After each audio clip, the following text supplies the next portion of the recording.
This morning everyone is talking about how Will Smith hit Chris Rock at the Oscars.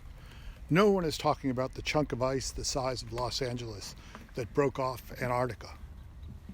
And I get it. It's just too depressing. We have our lives to live after all, our things to do. In 2019, a Yale study concluded about 6 in 10 Americans say they rarely or never discuss global warming with family and friends. Is this really a surprise?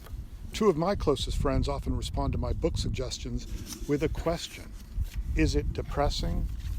I don't blame them. We bury, we hide, we learn to ignore, to take deep breaths and buy coffee cups that tell us not to panic. We don't go down in the basement. For the most part, it works. For the most part, we couldn't function otherwise. We focus on our jobs, our stocks, our portfolio. Only the maladapted continue to focus on the darkness. But here is a question for myself and my fellow storytellers.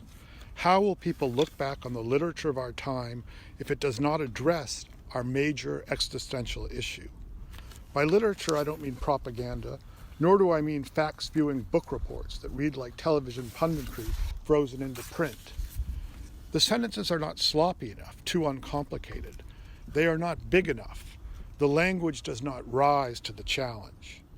I know what doesn't work, a list of horrors and statistics. Doom alone doesn't inspire. Literature is not policy.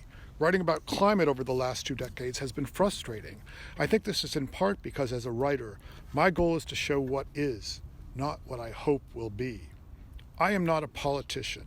It is not my nature to write, to convert, to argue. Rather, I try to bear witness. But facing the world and not running from it has this virtue. It is honest, and I, and maybe you, want to see and try to remember this still beautiful planet. This is a core difference between an activist makeup and an artist. Of course I hope we will stop devouring fossil fuel like drunken gluttons, and of course I hope we avoid the worst consequences of climate change. But at heart, I am not as interested in saving the world as I am in singing it. What to make of the end of the world? That is my guiding question. It is a writer's question.